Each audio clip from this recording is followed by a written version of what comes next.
Hello and welcome back to Bostonian Rap. If you have been tuning in just until now, thank you ever so much. I'm so happy to have you with me tonight. If you're just tuning in, if you're just turning on your television, thank you. I really do appreciate that as well. On tonight's show, I have Bryan Fuller. He is running for the Boston City Council, an at-large seat. So just before we went to break, Bryan was telling us that he comes from a family, a long line of men who have served in the military. And so to pick up where we left off, you were saying that you knew from an early age that you wanted to go into politics. Mm-hmm. And for you, you just thought, you believed that serving in the military would give you greater insight to the political process. It would give you maybe a greater insight to the concept of sacrifice and commitment and service and dedication. I think that's partially true, but I would also say it would be an honor to serve in some political capacity, to be elected. And I take that honor very seriously, and I feel like it's to earn that honor. It's my responsibility to have served my country, to prove that I'm here for the people. And I took my service as a military person very seriously, because I felt, if I'm going to someday run for office, that I need to be able to have been in that position to understand some of the tough decisions that people have had to make.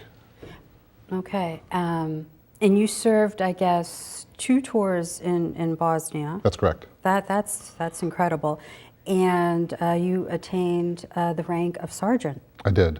I was. So it's interesting. And maybe this will tell you a little bit about me. When I went down to the recruitment office, he's like, "Well, look, you have a college degree. You scored really, really high on your entrance exam. He says, do you want to be an officer or you want to be enlisted?" And I said, "Well, I'd rather be enlisted first, because then afterwards I'd be a better officer."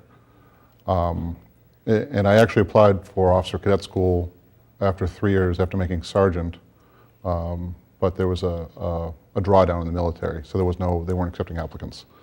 So I served out my 5 years, and then was honorably discharged. Okay. Now, of course, you didn't just sit around after that. Not at all. So I guess you started then working at an environmental nonprofit? I did, but there was a very difficult time after I got out of the military, though. So I didn't start at the nonprofit for about a year and a half after I got out. So I think much like many people that leave the service, there's a very difficult transition from this structured, this structured life that you have, to when you get to the civilian world, it becomes completely unstructured. When I got out, I just was not emotionally prepared for it. I don't think I ever suffered from like PTSD, or I had no major injuries. I had a college degree, and I think I'm a pretty sharp guy. And I had a little car, and I sold it, and I paid for a couple months' rent at this one of those big colonials in Brighton. It has like 15 bedrooms in it and like 1 kitchen. And I remember I was living in this little room with 65 square feet, and it was a closet they had converted into a bedroom. Oh, wow. And It's been a pretty big closet then. Yeah, no, it was like this long thing like this. Like a walk-in. Yeah, like a walk-in, and had like the pitch ceiling like this. So I got a little day bed and slid into the low part, and I could just stand up on the high part. And I remember, I bought a suit, and I put together a little resume, and I applied to jobs, and I just didn't know what I was doing, and I wasn't accepted anywhere, and after about a month of trying, I wound up taking a job handing out burgers for like $20 a day, or $15 to $20 a day. And I remember by the end of the second month, I was like, just scraping by, and I was actually $20 short of my rent. And it was like the last day, and I remember I had a really like a tearful conversation with my landlord, asking if I could have one more day to make $20. And the only reason I bring this up, it's not a sob story. It's it gave me like, this understanding, a clarity that I could be so close to homelessness. I mean, I was literally $20 away, and he's like, "I'll give you another day. You have to give me the money by tomorrow." I said, "Okay." I got him the money, and things got better, but I was the best case scenario. College degree, sharp guy, like Right. fit, no didn't suffer like a lot of the real horrible Sure. traumas that some of the guys come back today with, and that became a catalyst in my life after the military that I wanted to take care of veterans. Yeah, I really, and we're going to move in Okay. to that subject. So this is kind of a nice, segue. So sorry, I didn't mean to jump Oh ahead. no, not at all, not at all. I thank you. But then, yes, then I did work for an environmental company, which was great.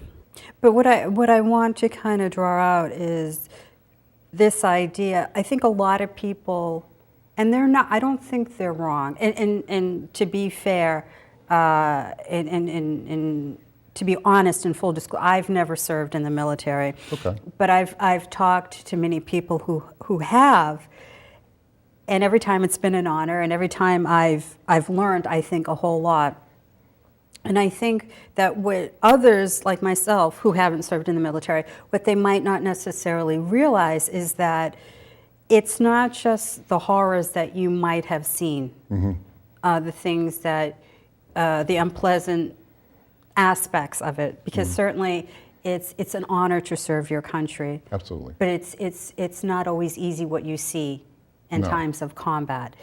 But I will say that what, again, people don't necessarily realize is that when you go from an environment where you're told what to do, you have a set time to get up, go to bed, this is how your uniform should appear. Because my father was actually in the military, and I had a great uncle. Your shoes, they have to be shined, they have to be Yes. polished a certain way. To go from that To nothing. where it's up to you what time you go to bed, what time you get up. Okay, sure, you have a job, but the rules they're up to you to make them. I think that that's also very difficult as well. It's extremely difficult. It's extremely difficult, and quite frankly, to some degree, I failed at first. I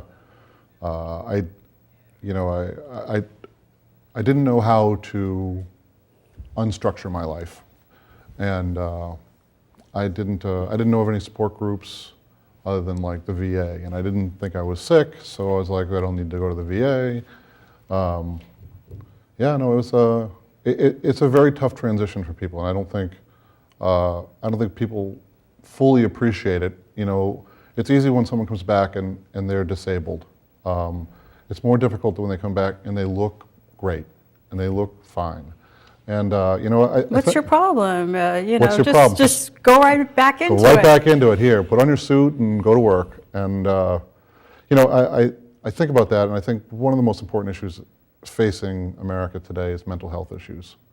And in my pie in the sky plan for veterans, I would treat every veteran that comes home for mental health issues, whether they have mental health issues or not. I think a lot of cases the veterans don't even know. Like I didn't know that I didn't know how to function in society. But there's some veterans, that can handle these horrors of war, and they come home and they can't get a job, and then that's collapse.